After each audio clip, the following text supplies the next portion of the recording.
कहानी की शुरुआत फीमेल लीड हान से होती है, जो अपने घर आए मेल लीड फेंग को अपनी सेक्सी लुक से अपनी तरफ आकर्षित करने की कोशिश करती नजर आती है। फेंग उसे रोकने की कोशिश करता है, लेकिन हान उसके क्लोज आकर उसे किस कर लेती है और फिर दोनों का रोमांस शुरू हो जाता है। 3 महीने पहले का सीन दिखाया जाता है, जिसमें फेंग की वाइफ ही हान से मिलती है और उसे कहती है, मैंने तुम्हारे बारे में बहुत सुना है, तुम औरतों की मदद करती हो जिनके हस्बैंड उनके साथ धोखा करते हैं। वो हान से कहती है, तुम्हें मेरे हस्बैंड फेंग के बारे में सारी जानकारी इकट्ठी करनी है, क्योंकि वो मुझे धोखा दे रहा है। हान उससे पूछती है, तुम फेंग से डिवोर्स लेना चाहती हो या उससे अपना रिलेशन ठीक करना चाहती हो? जिस पर ये कहती है, मैं डिवोर्स लेना चाहती हूँ। वो हान से कहती है, फेंग हाइजून कंपनी का चेयरमैन है, जिसकी प्रॉपर्टी 10 मिलियन है, इसलिए मुझे डिवोर्स के साथ उसकी आधी प्रॉपर्टी भी चाहिए। ये हान को ये सब करने के लिए 3 माह का टाइम देती है और उन दोनों के बीच कॉन्ट्रैक्ट हो जाता है। अगले सीन में हान फेंग की कंपनी में पहुंच जाती है, जहां उसने किसी तरह फेंग की पर्सनल असिस्टेंट की जॉब ले ली थी। फेंग की सेक्रेटरी उसे फेंग के ऑफिस में ले जाती है। कुछ देर बाद फेंग आता है तो सेक्रेटरी फेंग को बताती है, कंपनी ने आपके लिए पर्सनल असिस्टेंट हायर की है। जिस पर फेंग कहता है, मुझे इसकी जरूरत नहीं। ये सुनकर हान कहती है, मैंने तो सुना था। फेंग बहुत हम्बल है, तो फेंग उससे पूछता है, मुझे तुम्हें इस जॉब पर क्यों रखना चाहिए? हान की बात सुने बिना ही फेंग उसे वहाँ से जाने का कहता है, तो सेक्रेटरी उसे खींचकर वापस ले जाने लगती है, लेकिन तभी उसके हाथ से फाइल नीचे गिर जाती है। हान अपनी फाइल उठाकर वापस जाने की बजाय फेंग की टेबल के पास जाती है और अपनी फाइल वहाँ रख कर फेंग से कहती है, मैं बाकी लोगों जैसी नहीं हूँ, इसलिए तुम्हें मेरी जरूरत पड़ेगी। जिस पर फेंग उसे कहता है, मुझे ऐसी औरतें पसंद हैं जिनका कैरेक्टर अच्छा हो। तो हान जवाब देती है, मुझे ऐसे बॉसेस अच्छे लगते हैं जो चैलेंजेस को एक्सेप्ट करते हैं। उसकी बात सुनकर फेंग मान जाता है। हान वहाँ से जाने लगती है तो फेंग उसे कहता है, तुम्हारी लिपस्टिक की शेड बहुत सस्ती है, इसलिए अगली बार इसे चेंज करना मत भूलना। हान वॉशरूम के बाहर खड़ी फेंग की सेक्रेटरी की बातें सुन रही थी, जो किसी से कह रही थी, मुझे इस डॉक्यूमेंट पर फेंग के साइन करवाने हैं। जैसे ही वो बाहर आती है तो हान उसे कहती है, तुम सारा दिन इतना काम करके थक जाती हो, इसलिए इस फाइल पर मैं फेंग के साइन करवा लेती हूँ। हान सेक्रेटरी से फाइल लेकर फेंग के ऑफिस जाती है तो फेंग उससे पूछता है, तुम क्यों आई हो? जिस पर हान बताती है, सेक्रेटरी किसी काम में मसरूफ थी, इसलिए उसने मुझे भेज दिया। डॉक्यूमेंट पर साइन करने के बाद हान फेंग से पूछती है, अगर तुमने मुझे इस जॉब पर रख लिया है तो मुझे इग्नोर क्यों कर रहे हो? कोई काम किए बिना सैलरी लेने वाली असिस्टेंट की तुम्हें जरूरत तो नहीं होगी। ये सुनकर फेंग उसे रात को अपने साथ एक बिजनेस मीटिंग में चलने का कहता है। फेंग हान के साथ एक क्लब में मीटिंग के लिए जाता है। हान कॉल पर ये से बात करती है तो वो हान से कहती है, तुम मेरी उम्मीद से ज्यादा अच्छा काम कर रही हो। तभी उसे पीछे से फेंग आवाज देता है तो वो फोन बंद कर देती है। वो हान से पूछता है, तुम किससे बात कर रही थी? तो हान झूठ बोलते हुए कहती है, अपने डैड से। फेंग उसे अपने साथ ले जाता है, जहाँ उसके साथ मीटिंग के लिए आए हुए आदमी वापस जाने लगते हैं। तो हान उसे रोककर उसके परफ्यूम की तारीफ करती है और कहती है, किसी के भी परफ्यूम की खुशबू से उसकी पर्सनैलिटी के बारे में पता चलता है। वो आदमी हान से कहता है, इसका मतलब है तुम्हें मेरी पर्सनैलिटी के बारे में पता चल गया है। तो हान उसे एक परफ्यूम्स की कंपनी के बारे में बताती है कि तुम्हारी परफ्यूम इस कंपनी की परफ्यूम से मैच कर रही है और तुम जल्द ही इस कंपनी के साथ इन्वेस्टमेंट करने वाले हो। उसकी बात सुनकर वो आदमी बैठ जाता है और फेंग से कहता है, तुम्हें हान को थैंक्स करना चाहिए, क्योंकि मैं इसकी बातें सुनकर तुम्हारे साथ पार्टनरशिप के लिए तैयार हो गया हूँ। फेंग हान से कहता है, तुम लोगों को उनके परफ्यूम्स की खुशबू से उनके बारे में बता सकती हो, तो तुमने अभी तक मुझे क्यों नहीं बताया? हान उसे कोई जवाब दिए बिना उसके साथ बैठकर ड्रिंक करने लगती है। फेंग बहुत ज्यादा ड्रिंक करने के कारण बेहोश हो जाता है तो हान उसे उसके घर ले जाती है। फेंग को उसके बेड पर लेटाकर हान उसके बेडरूम और वॉशरूम की फोटोज बनाती है। फिर वो ऊपर जाकर उसके घर की मुख्तलिफ जगहों की फोटोज बनाने लगती है। वो पीछे मुड़कर देखती है तो उसे फेंग नजर आता है, जिसे देखकर वो डर जाती है। फेंग हान से पूछता है, तुम यहाँ क्या कर रही हो? तो हान उसे करीब आकर उसकी कोट की जेब से अपने इयररिंग्स निकालती है, जो उसने इसी वक्त के लिए रखा था, ताकि फेंग उस पर शक ना कर सके। फेंग उससे कहता है, तुमने मेरे सवाल का जवाब नहीं दिया कि तुम्हें मेरे परफ्यूम की खुशबू से मेरे बारे में क्या पता चला। हान उसके करीब आकर उसके परफ्यूम को स्मेल करने लगती है और फेंग को बताती है, तुम दूसरों के सामने हमेशा खुद को बेहतर बनाकर दिखाते हो, लेकिन साथ ही तुम दूसरों से बहुत ज्यादा मुख्तात भी रहते हो। फेंग उसकी बातें सुनकर कहता है, तुम बहुत इंटरेस्टिंग हो, लेकिन तुम पर ये ड्रेस अच्छा नहीं लग रहा। तो हान कहती है, अगर तुम्हें नहीं पसंद तो मैं अभी चेंज कर लेती हूँ। फेंग कहता है, क्या तुम वो सब छोड़ दोगी जो मुझे पसंद नहीं हो? तो वो हाँ कहती है। हान फेंग से कहती है, तुम्हें किसी भी चीज की जरूरत हो तो तुम मेरे पास आ सकते हो। तो फेंग हान को गले से पकड़ता है और उसे ऐसे चिपकने से मना करते हुए अपने घर से जाने का बोल देता है। तो हान भी अपनी अगली चाल के बारे में सोचते हुए वहाँ से निकल जाती है। हान यी से मिलती है और उसे बताती है फेंग के बारे में जानकारी इकट्ठी करना बहुत मुश्किल काम है। ये उसे बताती है फेंग इंसान के रूप में एक शैतान है। यी ने हान को बताया था फेंग उसे मारता भी था। हान उससे पूछती है फेंग तुम्हें क्यों मारता था, जिस पर यी कहती है फेंग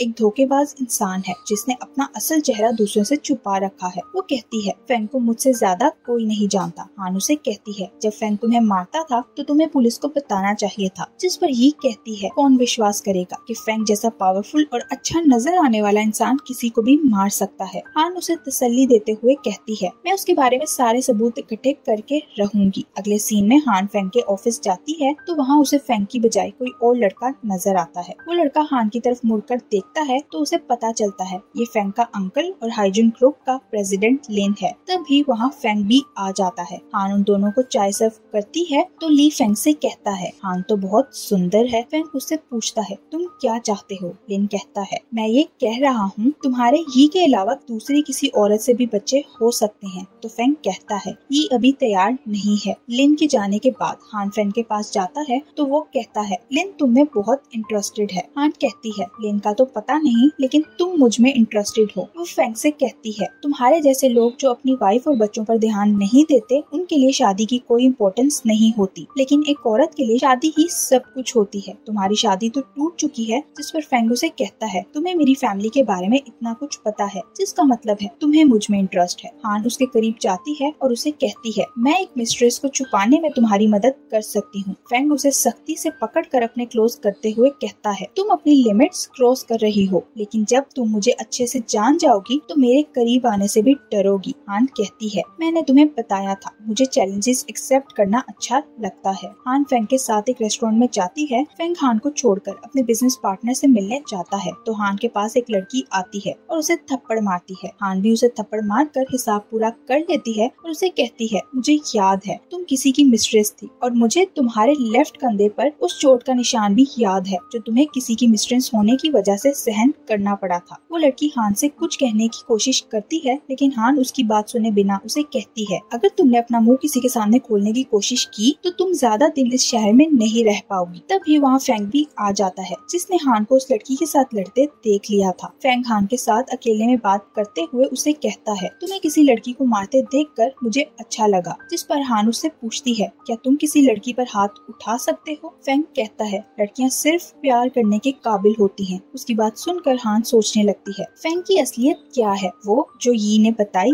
या वो जो वो देख रही है। हान फेंग के साथ एक होटल में बिजनेस मीटिंग के लिए जाती है। हान फेंग के रूम में जाती है और उसे अपनी अदाओं से अपनी तरफ अट्रैक्ट करने की कोशिश करती है जिसमें वो कामयाब भी हो जाती है। लेकिन तभी फेंग के दरवाजे पर नॉक होता है तो हान को छुपना पड़ता है। फेंग दरवाजा खोलता है तो उसे लिन नजर आता है। अंदर आने के बाद लिन को एक टाई नीचे गिरी नजर आती है तो वो फेंग से कहता है क्या तुम मुझसे उस लड़की को इंट्रोड्यूस नहीं करोगे जिसके साथ तुम मजे कर रहे थे। लेकिन फेंग उसकी बात को इग्नोर करके उसे बताता है वॉलने स्टेट का मालिक मेरे पास आया था और वो वॉलने को सेल करना चाहता है। फेंग उसे बताता है उसे जो ज्यादा पैसे ऑफर करेगा वो वॉलने स्टेट उसे बेच देगा और मैंने सुना है तुमने उसे 5 मिलियन ऑफर किए थे, इसलिए मैंने उसे 6 मिलियन ऑफर कर दिए। अब वो मेरे साथ डील कर चुका है। फेंग की बात सुनकर लिन का मुंह लटक जाता है और वो वहाँ से चला जाता है। लिन के जाने के बाद हान फेंग के पास आती है तो फेंग उसे कहता है मैं दोबारा ये सब नहीं देखना चाहता। जिस पर हान कहती है मैं वाकई तुम्हें लाइक करती हूँ।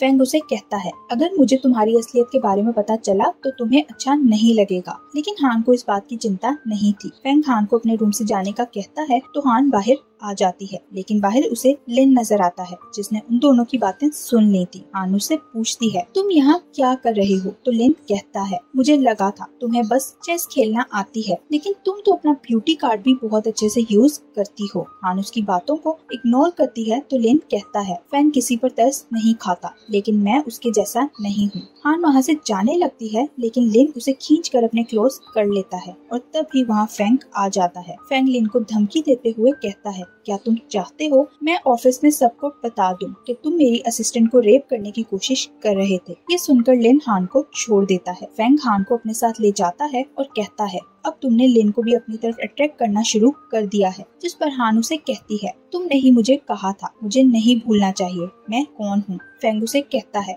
तुम उन औरतों की मदद करती हो जिनके हस्बैंड्स किसी मिस्ट्रेस में इंटरेस्टेड होते हैं, जिसके बदले तुम उनसे पैसे लेती हो। हान उसे कहती है, मेरे बारे में अगर तुम ये सब जानते हो तो तुम्हें मेरी चिंता करने की जरूरत नहीं। वो वहाँ से जाने लगती है, लेकिन फेंग उसे रोक लेता है और उसके क्लोज आकर उसे किस करता है। हान अपने मकसद में कामयाब हो गई थी, लेकिन कुछ देर बाद वो फेंग को छोड़कर अपने रूम में चली जाती है। हान अपने रूम में आकर सोचती है, यी ने फेंग के बारे में जो कुछ बताया फेंग वैसा बिल्कुल नहीं है, दोनों में से कोई तो झूठ बोल रहा है। तभी फेंग को उसके डैड के मैसेजेस आते हैं कि मुझे 2 मिलियन भेजो, क्योंकि वो जुए में पैसे हार गए थे। हान के डैड ने कहा था, अगर तुमने पैसे ना भेजे तो मैं लॉन शार्क से पैसे उधार ले लूंगा, जो तुम्हें वापस करने पड़ेंगे। आज हान की मॉम की डेथ एनिवर्सरी थी और हान का बर्थडे भी था, इसलिए वो अपने डैड की बातों को इग्नोर कर देती है। अगले सीन में हान यी के साथ एक होटल में बैठी थी। वो यी से कहती है, मैं अपने और तुम्हारे कॉन्ट्रैक्ट को खत्म करना चाहती हूँ, क्योंकि फेंग के बारे में मुझे ऐसा कुछ नहीं पता चला जिससे हम कह सके कि वो तुम्हें धोखा दे रहा है। यी कहती है,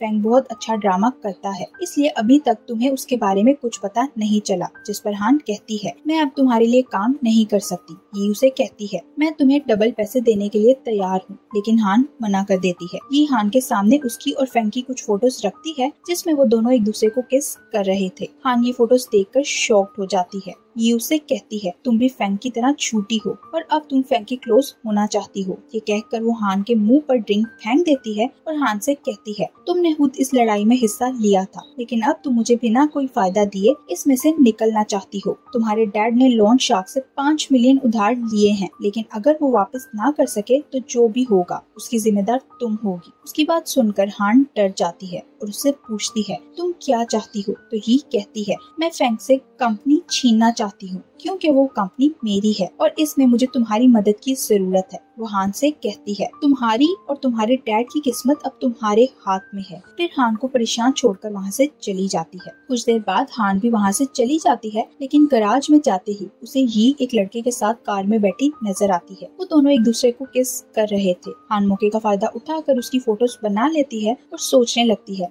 ये क्या करना चाहती है। तभी हान को कंपनी से कॉल आती है, जिससे उसे पता चलता है फेंग गायब हो गया है और कंपनी के बाहर रिपोर्टर्स इकट्ठा हैं। हान कंपनी जाती है तो सेक्रेटरी उसे बताती है, वॉलने स्टेट के साथ हमारी कंपनी का एक प्रोजेक्ट चल रहा था, जिसमें पुराने क्रेन यूज की गई। क्रेन ओवरलोड होने के कारण 5 लोग जख्मी हो गए। हान उससे फेंग के बारे में पूछती है तो वो बताती है फेंग इस हादसे के बाद से गायब है और रिपोर्टर्स इस हादसे के बारे में फेंग से बात करना चाहते हैं। हान उसे कहती है, मैं रिपोर्टर से बात करती हूँ और तुम फेंग से कांटेक्ट करने की कोशिश करो। हान रिपोर्टर्स के पास जाती है तो सब रिपोर्टर्स उससे कहते हैं, हम जानते हैं इस हादसे का जिम्मेदार हाइजुन कंपनी है, लेकिन फेंग इसकी जिम्मेदारी लेने से बचने के लिए छुप गया है। हान उनसे कहती है, हादसे की असल वजह पर अभी इन्वेस्टिगेशन हो रही है, इसलिए आप लोग अभी किसी पर इल्जाम नहीं लगा सकते। अभी कोई नहीं जानता सच क्या है। हान उन्हें कहती है, मैं जानती हूँ आप सब यहाँ आने से पहले हादसे की जगह पर जा चुके हैं, लेकिन हाइजुन और वॉलने रियल एस्टेट का ये प्रोजेक्ट खुफिया रखा गया था, इसलिए मुझे बताएं आपको वहाँ कौन लेकर गया।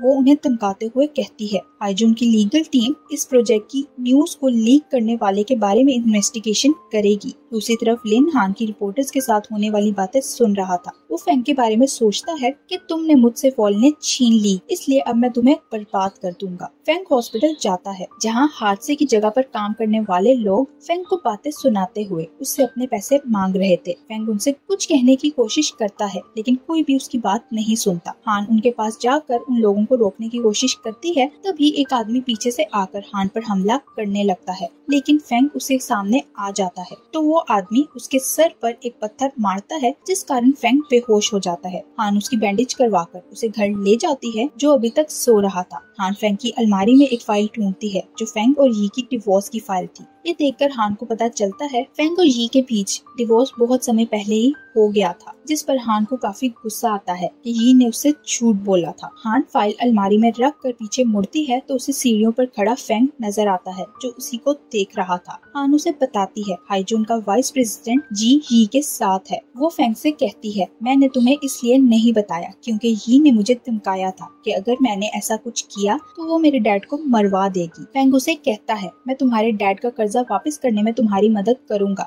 लेकिन तुम्हें जी के बारे में इन्वेस्टिगेशन करने में मेरी मदद करना होगी। जी का अचानक ही की साइड पर होना इत्तेफाक नहीं है, क्योंकि क्रेन ड्राइवर का कजन लिन के कैशियर के तौर पर काम करता है, इसलिए मुझे अब तुम्हारी जरूरत है। हान उससे पूछती है, मैं जानना चाहती हूँ तुम किस तरह के इंसान हो। तो फेंग कहता है, तुम्हें मैं कैसा लगा। हान उसे कहती है, क्या तुम एक विलन हो या एक धोखेबाज। तो फेंग कहता है, हो सकता है मैं ऐसा ही हूँ जैसा तुम कह रही हो, लेकिन मैं ये भी जानता हूँ कि तुम्हें यी ने भेजा था, इसलिए तुम्हें भी मेरे साथ केयरफुल रहना चाहिए। हान उसे कहती है, मैं कोई रिस्क नहीं लेना चाहती। तो फेंग कहता है, हम पार्टनर्स बनकर काम कर सकते हैं। हान उसे कहती है, तुम बिजनेसमैन हो, इसलिए तुम्हारे लिए पार्टनरशिप कोई बड़ी बात नहीं, लेकिन मैं ये नहीं कर सकती, और वहाँ से चली जाती है। हान अपनी दोस्त के साथ पिकनिक पर जाती है, जहाँ वो बहुत ज्यादा ड्रिंक कर लेती है। रात को हान को वहाँ फेंग नजर आता है, तो वो भागकर उसके पास जाती है और उसे हग कर लेती है, लेकिन जब वो बोलता है तो हान नशे से बाहर आकर देखती है वो फेंग नहीं बल्कि लिन था, जो हान से पूछ रहा था, क्या तुम मेरे साथ काम करने का डिसाइड कर चुकी हो। हान उसे मना करती है, लेकिन लिन उसे जबरदस्ती अपने साथ ले जाने की कोशिश करता है। तभी वहाँ फेंग भी पहुँच जाता है, जो हान से कहता है, तुम मेरी कॉल इसलिए नहीं ले रही थी क्योंकि तुम यहाँ फ्लर्ट करने में मसरूफ हो। इसी के साथ ये पार्ट यहीं एंड हो जाता है। अब क्या फेंग हान को गलत समझेगा या ये दोनों अपनी एक टीम बना लेंगे, जानने के लिए मिलते हैं नेक्स्ट पार्ट में। Thank you for watching.